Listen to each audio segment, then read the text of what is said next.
Praise the Lord. ஆண்டவர் உங்களை ஆசீர்வதிப்பாராக. கர்த்தருடைய நாமம் மையப்படுவதாக. இந்த நாளில் இந்த பரலோக சத்தம் நிகழ்ச்சியின் மூலமாக உங்களோட பேசுவது மிகுந்த மகிழ்ச்சி. கர்த்தர் அந்த நாளில் உங்களோடு கூட கர்த்தர் பேசி உங்களை பலப்படுத்துவார்.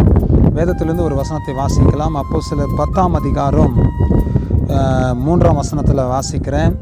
பகலிலே ஏறக்குறைய 9ஆம் மணி நேரத்தில் தேவனுடைய தூதன் தன்னிடத்தில் வரவும் கொர்நேலியுவே என்று அழைக்கவும் பிரத்யட்சமாய் தரிசனம் கண்டு என்று வசனம் வாசிக்கிறோம். கர்த்தருடைய பிள்ளைகளே, கொர்நேலியு என்று சொல்லப்படுகிற ஒரு மனுஷன் தன்னுடைய வீட்டில் ஜெபம் பண்ணி கொண்டிருந்தான்.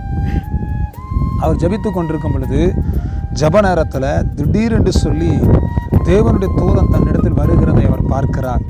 கொர்நேலியுவே என்று அழைக்கிற சத்தத்தை அவர் பிரத்யட்சமாய் பார்க்கிறார். அவருடைய கண்களில் அந்த தேவனுடைய தூதனை பார்க்கிறார்.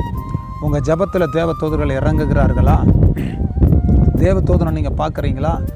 உங்கள் வீட்டில் நீங்கள் ஜெபிக்கும் போது தேவ தூதன் வரணும். நீங்கள் அப்படி கேளுங்க. தரிசனத்தை பார்க்கணும், ஆண்டவரே வெளிப்பாடுகளை பார்க்கணும். கர்த்தர் நீர் இடைப்படணும், எனக்கு நீங்கள் உங்களை வெளிப்படுத்துங்கப்பான்னு கேளுங்க. கண்டிப்பாக கர்த்தர் உங்களுக்கு வெளிப்படுவார்.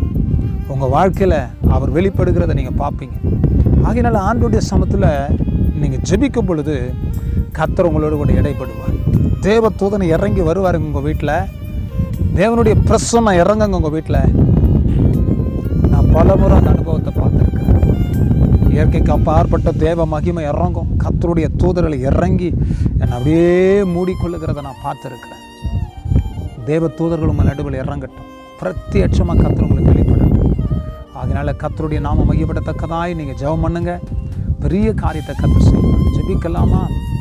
தகப்பனே, இந்த நல்ல வேலைக்காக ஸ்தோத்திரம்.